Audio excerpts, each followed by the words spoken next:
Hi,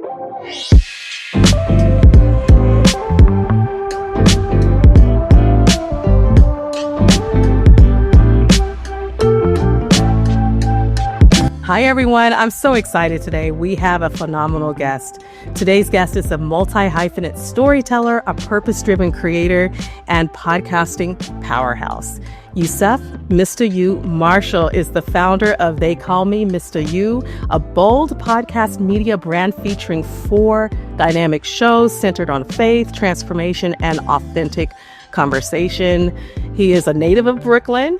He brings decades of experience. He's been a chef, state government leader, ordained minister, speaker, best-selling author, and certified high-performance coach, and the co-founder of Save the Children at Sea and the heart behind Maritime Media. So Mr. U is going to share with us how he's turned his story into a platform, and we are so happy to have you here today. Thank you for being here. Thank you for having me on. That guy sounds, he does a lot of stuff. He sounds great. Yes, you have been involved in a lot of things. So we're going to talk about everything today. And I can't wait to hear what you have to share with us, because we podcasters always need to have some type of just encouragement of how to let our voice be heard. And you're going to help us with that connection piece. So My best. Yes. So I know you're going to do great, and we're so excited. And so you have lived through some life. You've lived life. You've had some pivots in ministry, public service, maybe even some other experiences that we might want to hear about today. So for those who don't know your story, can you tell us what moments shaped the man behind the mic? Moments that shaped the man behind the mic. I've had a recent epiphany that I can't lean on the introvert, that I used to lean on all the time. I'm an introvert, so that's why I want to do this. I'm an introvert, so I want to do that. And I'm like, I'm sitting out here, I'm hearing people all across the world who are listening to our episodes. I'm like, can't you use that one anymore?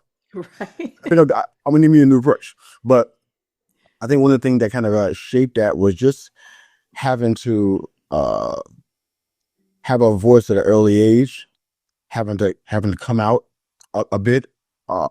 Being raised in New York City, you would think that, those kind of things are common, but people have challenges and struggles there too.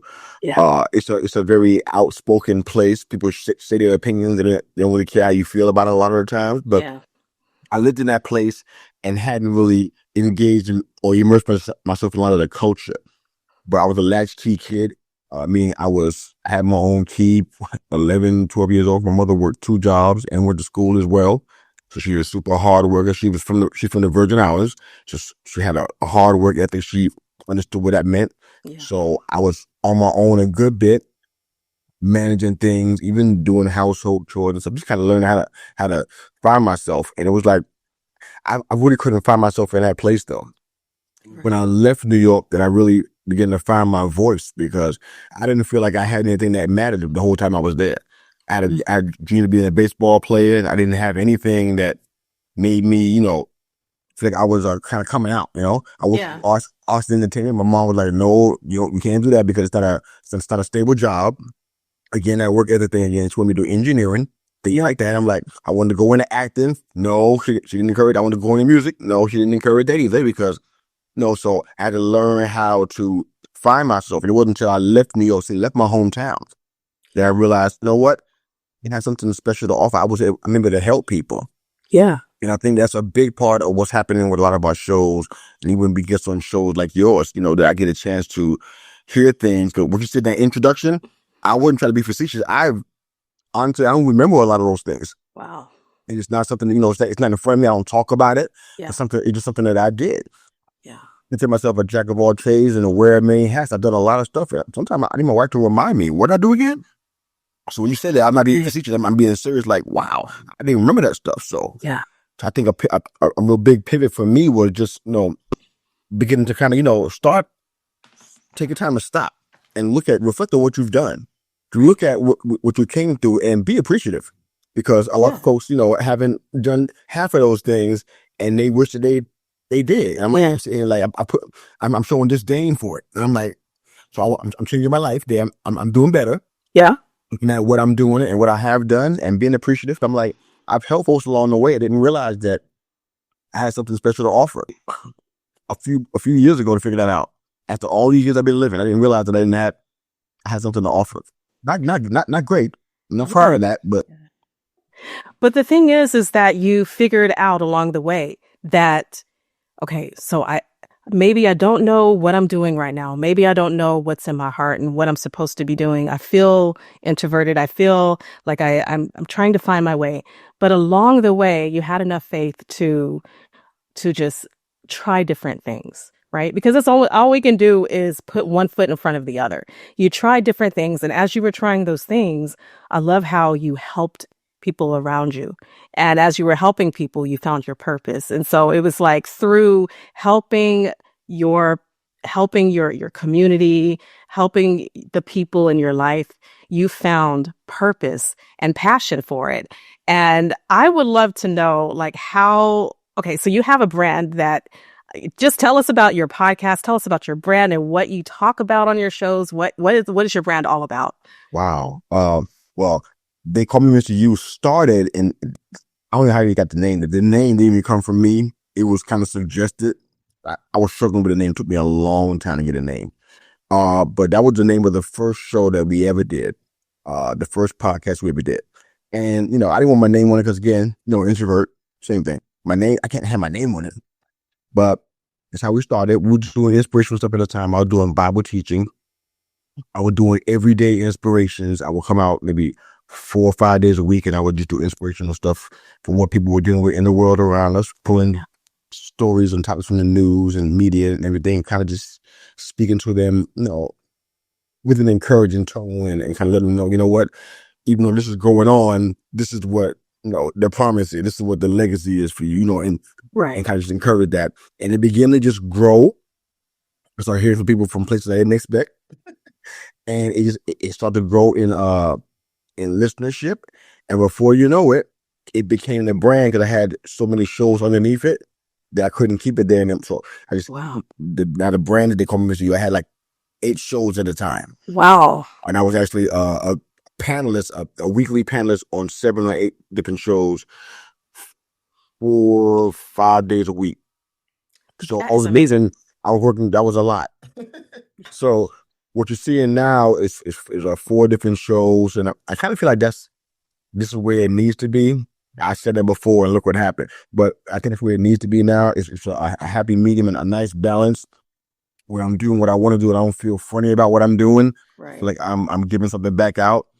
So they call me Mr. U the brand now. So we launched our flagship show, which is One-on-One with Mr. U. That's our interview show. That's probably our most popular show. Mm-hmm. We talk to people like yourself from across the world, literally, from Norway to Florida to everywhere. And we've been having some great conversations. I'm amazed at what I hear, and I learn and I grow from the interviews.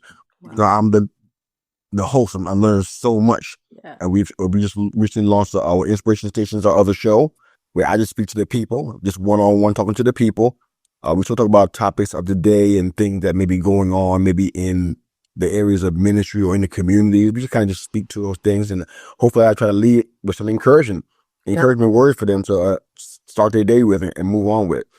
We have a sports-related show, our hometown NFL team. We just kind of have a show that we do for that. It's our first year, so we're seeing how that looks. It's just a fun opportunity from a partner of mine to kind of talk about our favorite team. So yeah. And the last show, the one that was unexpected, I was gonna stop at 3. I said, "This is enough for me. I can handle this." And then, when you said you ain't gonna do nothing else, something else happens. So it's just funny how that happens. But we started a men's roundtable series, which I'm very, very in love with. Wow. In all the interviews on our flagship show, One-on-One with Mr. U, I've been hearing so much from men, and I kept hearing the same consistent cry from them. Like, they're crying for community, they're crying for connection. They can't relate, they can't share and be transparent. I was hearing so much of like, we got to do something about this. And I know that people have communities in their ministry, they can do those kind of things theoretically. But what I'm hearing is that something's not enough. I'm hearing like it's like lacking in some area. So I said, you know what? It was just a vision. It came on real quick, like a hurricane. It came on real quick. Wow.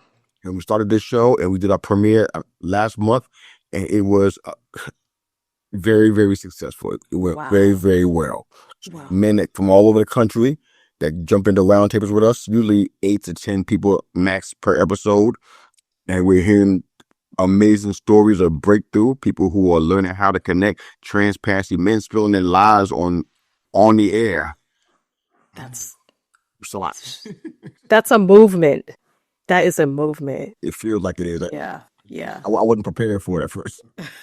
That's amazing. And that's just what this is all about, really. Using these platforms, using podcasting, using online radio, which now we call podcasting and we syndicate it. That's what it's really all about. And I know a lot of people are thinking, yeah, but we're in it for the money. And yes, there can be money. It can be lucrative, but it can take time to build to that. And so a lot of us are doing this for the purpose of giving back to the community and bringing encouragement and hope to people. And like you solving problems in your community, like you heard the cry of men saying, hey, we need community, we need something. And you started that for them. And I think that that's what podcasting is all about. It's a solution. So I love that you just got in there and did the work. What does your day in the life look like? Because that's a lot of podcasting. So I'm wondering how do you manage the kind of the responsibilities of each of these shows? And do you have certain, maybe a boundaries or cutoff times when you don't work, certain times when, you work on this show one day and another show a different day? Just kind of tell us a little bit, walk us through your day in the life. Yeah, that's interesting. I'm glad I'm doing it now and not the other way. I'll tell you when I had 13 different things going every week. That was rough. I was working 7 days a week, and my wife was letting me know. But just that's it. Pretty much. But now, I think I'm really taking the slow path to this. I know that people are chasing analytics and likes and subs. I get what's happening out there. We all can be subject to it. I'm just not doing that. Yeah. I guess there's 4 shows here, and I got to really plan around how this is going to work. There's 3 days a week that I work heavy. I work long hours those 3 days. The other 4 days, Thursday through Sunday, I'm not doing any of that stuff. There may be some scheduling going on. If I'm getting messages, I got to take care of those things, but I'm not having a lot of meetings, or I'm not doing a lot of broadcasts during that time at all, because I'm trying to protect those days and make sure I kind of protect my peace. Yeah. I didn't do that in the early stages since we started this in 2020, and I learned a couple of hard lessons from that. So for me, I'm like Monday through Wednesday, I'm working long and late, and it's okay. I'm up early. Yeah. And I'm into rush hour traffic. I'm still working, so yeah, I'm okay with that as long as I have those boundaries set. Yeah. The Men's Roundtable series is once a month, and it was strategic. So I knew that was the best route, and that's not a big burden there. Inspiration Station is kind of exactly what the word says, but what the name says. It's not happening every single week. Yeah. It's kind of like it's random throughout the month, because you got to feel that one. Yeah. I know that flies against the podcasting rules, but I can't do that every day. So I have to. Yeah. I got to feel that, or it's not going to be authentic. So that pops up when it pops up. The flagship show, like Monday through Wednesday, one-on-one with Mr. U, there's just interviews throughout, and those are always set, and they're usually always live. So yeah. And the sports show is one day a week, so it's manageable. Yeah. You're making it work. Obviously, you're making it work. And I love what you said. Like one of your shows, you got to feel it, and you just do it when you can, whenever it pops up.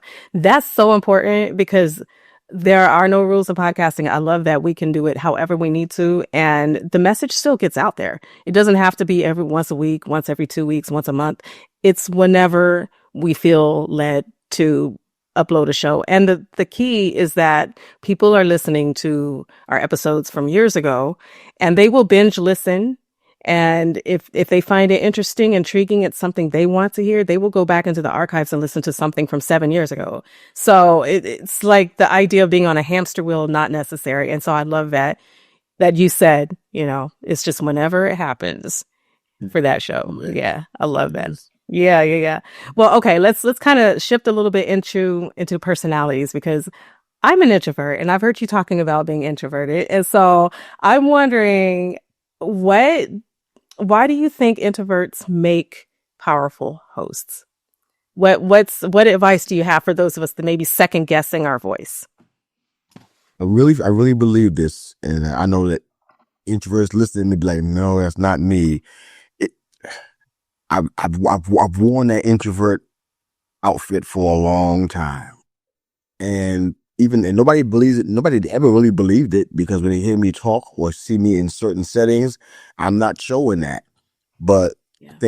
I think part of it, and you got to decide where you are in this. Mm-hmm. But some introverts, they're like that because of past circumstances that have happened, and now it's a way to self protect. Yeah, that's true. So you have to decide. Okay, so some people are just like that, and they've grown up.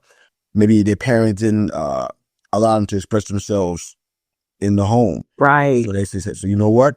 I'm not going to talk then, and they go into life, into adulthood, well, into teenagers, into teenage years, and into adulthood, not talking because that's what they've learned. So there's a lot of things to go with that. But I think they make powerful hosts because they are super observant. That's true. In it's so much like somebody who's lost the sense of the sense of sight. Their hearing is magnified. Yeah. So if you're not talking like normal folks or an extrovert does, you're probably gathering so much information. Your sense of hearing and your sensitivity to that is so much higher. Yeah. And you not only make a great podcast, you make a great host. Yeah. Because you learn how to listen. I've been on shows where people, I even had guests on my show that weren't great at listening. They weren't great at, they kind of had their next pitch ready or their next fancy line ready. I'm like, you didn't hear anything I said. You don't even remember what the question was. Right. So it's like, those are the kind of things that I think introverts, they thrive at because you spend so much time not talking and so much time listening that you make a fantastic host. You probably made for it. Right. As far as using your voice, I think that's the part where, for me, I had to allow myself to say, you know what, I gotta do me, even if it does not, it's not great for analytics or it's not great for listenership numbers. I gotta be me. And honestly, I stepped into this whole Mr. You thing. I mean, because people call me out across the country, even little kids. That's where it came from. It came from little kids talking about they couldn't say my name, so they called me Mr. You. That's where it came from. And for me, I'm like, when I talk, if you listen to any of the shows, I'm being me. I'm not trying to be flashy or try to be a shock jock. Right. Being me. And you know what? I'm good with it. I've been good with it now for about 5 years. I'm good with what the next 5 wouldn't look like. Yeah. And that's as a self-professed introvert. We got to just be us because we have something valuable to bring to the table, even in our introversion. Yeah. That's something valuable to bring to the table, and we cannot let it die. Yeah. With us. And 2020 was probably one of the worst times in our world's history, but that was a lot of people's coming out party, especially introverts. People started podcasts, they started small businesses, they started startup ventures. A lot of stuff happened in 2020, and you know what? It's time for you to shine, introverts. There you go. Come out of it. Come on out. Come out of the shadows. It's time for you to shine. Yes. So that's just so much with the people. One thing that you said earlier, I know we kind of far away from it now, but hopefully we can get back to it real quick. Mm-hmm. We were talking about how people who are on the fence and not really sure they want to do this and not feeling great about it and everything. Right.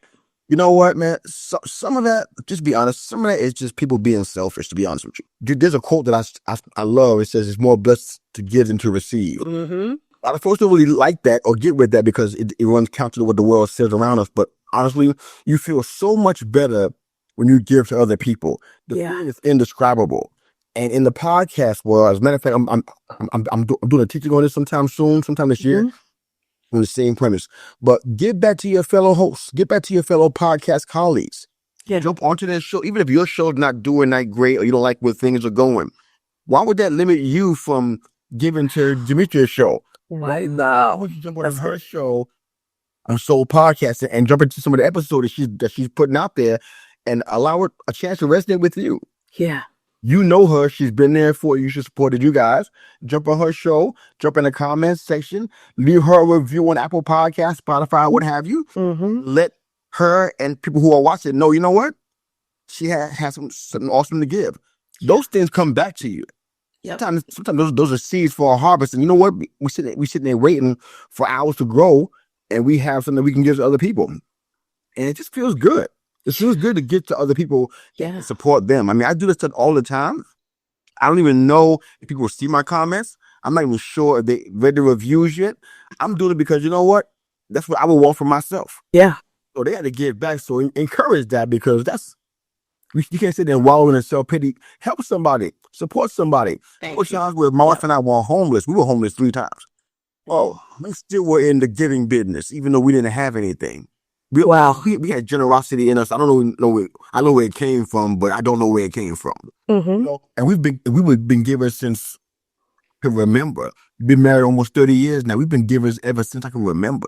Wow. We never felt bad about giving to somebody else. We never felt bad about giving somebody our shoes or somebody clothes who didn't have it. We never felt bad about paying for somebody's groceries on the line because their car wasn't working.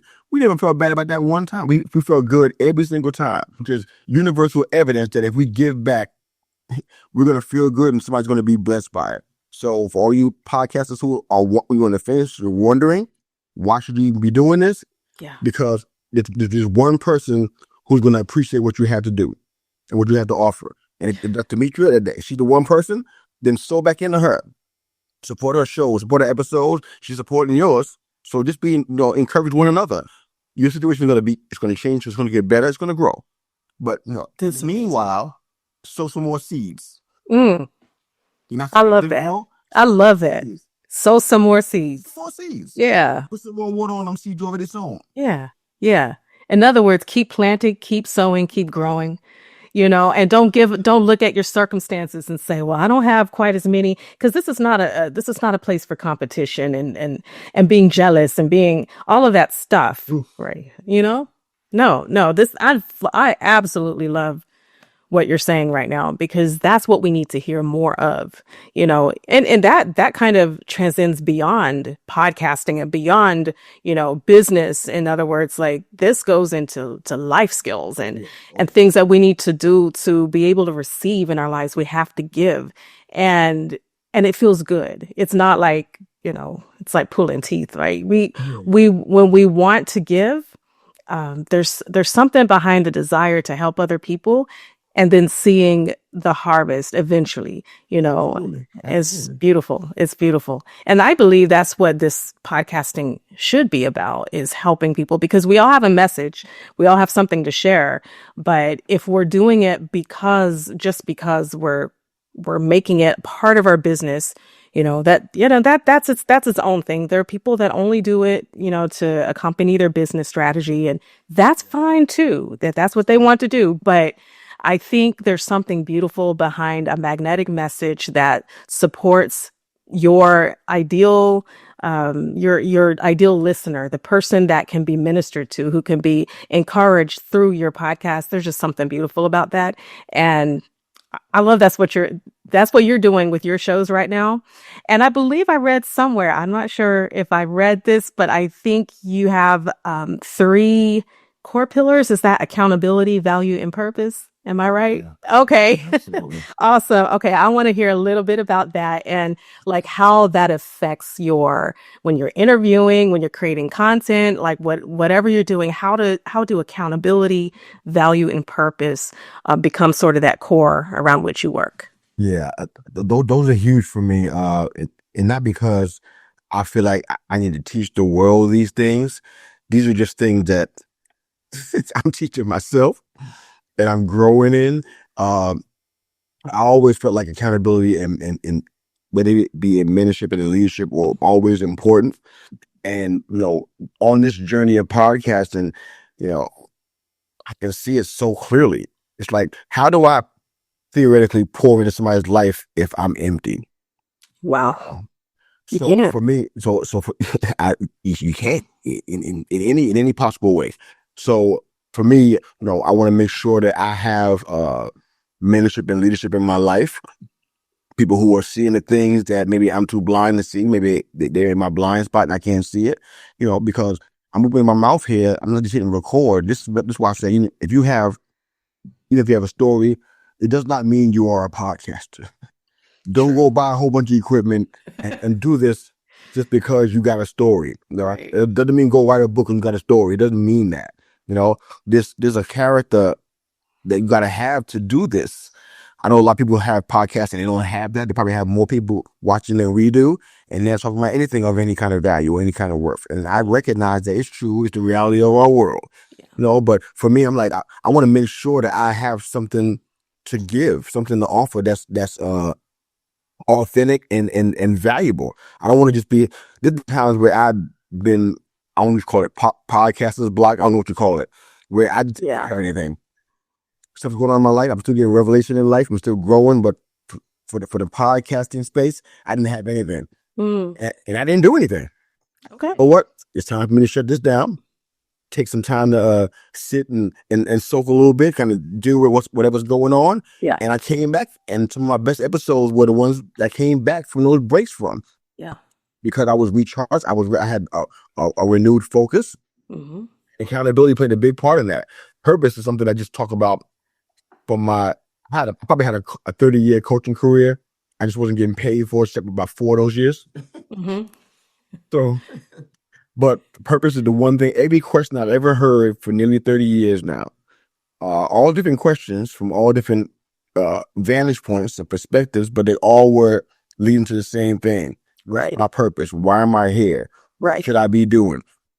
And it was the foundation for every coaching venture I've ever had, even the one that I'm going to be starting again soon. It's been the purpose. Our old mentor, Dr. Miles Monroe, he's going on to be. Yeah, but he has two words and just love to quote all the time. I should get credit for it. I quote him that much. But one of them says that, you know, when the purpose of a thing is not known, abuse is inevitable. Whoa. I just, you know, I think about that not only with what we're doing, but not just with our business plans and our entrepreneurship goals, but also with the life aspect to it. Yeah. You don't know what you're doing and why you're here. Yeah. You're gonna make a mess of things. So true. That needs to be our focus. Why are you doing what you're doing? Why are you here? What's the point of this? Yeah. Because if we're doing anything else other than that, we're kind of just, you know, making a mess of things and probably leaving a wake of destruction behind us. So that's the big deal. And the value part is just, I'm hoping that when people hear our shows, any of our shows really, because I think even in our sports show, I still got faith weaved in there. It's still in it. Yeah. But I'm hoping that people get value from that. And I know we're not in the top 0.5 globally. That's fine. We don't have the biggest numbers and everything. It's fine. But I'm hoping when people hear it, that they get value from what we're putting out here. That's right. And they at least create some questions or things that maybe, you know, perhaps we can start paying more attention to. Yeah. That we've been ignoring. And I try to highlight a lot of that stuff, and especially on two of our shows specifically, just to offer that value, because at the end of the day, there's so much junk out here, and people like junk food. That's true. It's just a reality. You can try to offer cheese doodle, but most folks want the other stuff. The cheese doodle tastes good. It gets stuck on your fingers that they know is not good for them, but it just tastes so good. Yeah. I'm trying to offer something that's not junk food, something healthier, something that is value added, and hopefully is making a difference in somebody's world. Yeah. Oh my goodness. Oh, I love that. I'm going to have to go back and re-listen to this a few times. Your accountability, value, and purpose. And one thing that really stood out to me that you just said is how you marinated on, you know, a podcast when you felt like you just need to step back for a minute. Like, I don't have anything to give right now, and I'm just going to take a break and figure it out. That's okay. We need to give ourselves permission to take a break and recalibrate and see what it is that's in our heart. Because if there's nothing there, if we don't have that purpose anymore, or we just are feeling a little bit empty and we need to refuel, then we shouldn't just keep pushing, because the message it's not inspired anymore. So I love that you are giving us permission to take breaks when needed, and very, very important, because we're coming to this with purpose. And that's a key word for today's show, purpose. So I love that. Thank you for sharing that. One more question, and then I want you to share about how we can reach you. But for those who we're talking a little bit about the messy behind the message. So there's a lot of folks out here who, we have messy stories. We have a lot of things we want to put out there and share, but we want to do it in a way that honors our our path and helps other people to be encouraged in their path. So what would you say to them to inspire them to step behind the mic and get started making an impact with their voice? If they're feeling a little introverted, they're feeling, even if it's not even a personality thing, they're just feeling like, who's going to listen to this? Like, this is just junk food. Who's going to listen to this? Some people aren't going to consider this valuable. How would you encourage them to go ahead and make that impact? Okay. Well, if you're really, really sold on the idea that using your voice in this way is the best route, because people do blogs, people do poetry, people do a lot of different things. Yeah. So, I don't know what makes, honestly, to be fair, I don't even know what makes people that are thinking about podcasting even want to be podcasters. I don't know what spark. I don't know the specific situation. Right. Hope it's not a fad they're trying to chase. Hopefully not. But I don't know what it is. But just in general, generally speaking, if you're pondering that, there may be something to it. There may be something that you have of value. And you know what? One thing you can't do is look at what you got right now and think, this is why I can't do this, because this could be a platform for something future down the line. Mm-hmm. You could be a best-selling author down the line. You haven't even thought about writing a book, and the platform is already being prepared. So this is basically just the early stages of seed sowing. Yes, that's what this is. Because in 2020, I had no intention of being a podcast. I wouldn't think about that. I got fired from my job.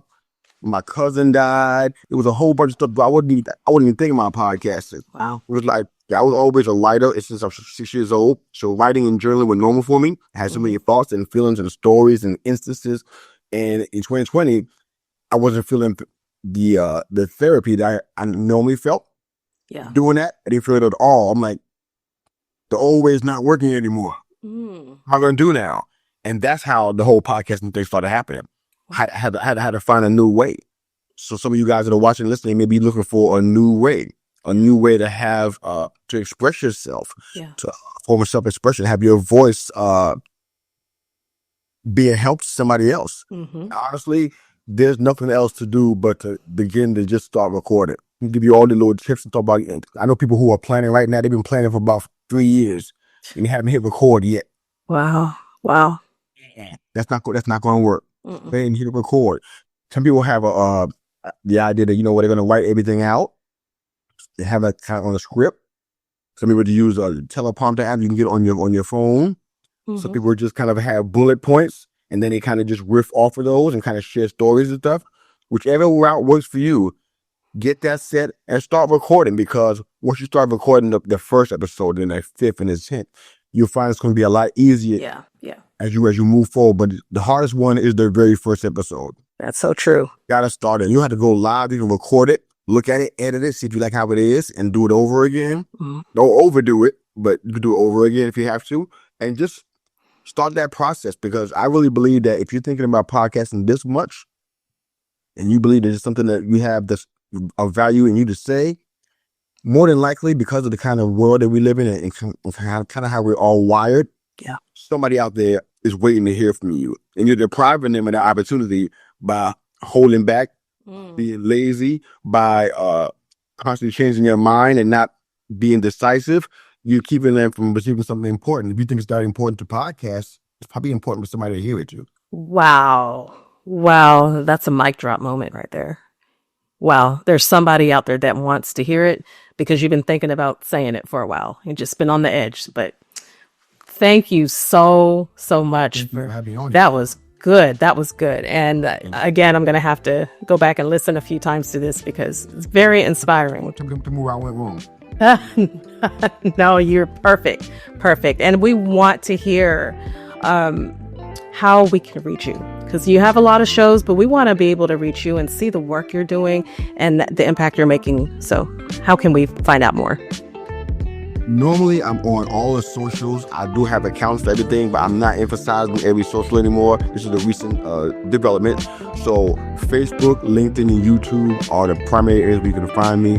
But if you go to the callmemistu.buzzsprout.com, you can find all of the links there and easy ways to get me. You can send me a private message if you have any questions regarding coaching or a purpose, or if you want a free consultation, happy to do that for you. Nice. Call me MrU.Buzzsprout.com. And of course, as we evolve, you start seeing more stuff on the books coming out, the new coaching practice, all the things that can't really get into yet. Right. Be exciting. I'm excited about the new beginnings, the new adventures that are getting ready to happen. But call me MrU.Buzzsprout.com. They call me MrU.Buzzsprout.com. We'll get that in the show notes, and can't wait to see your journey unfold and where God is leading you, and it's going to be awesome. So thank you for being here. Thank you for having me. Appreciate it.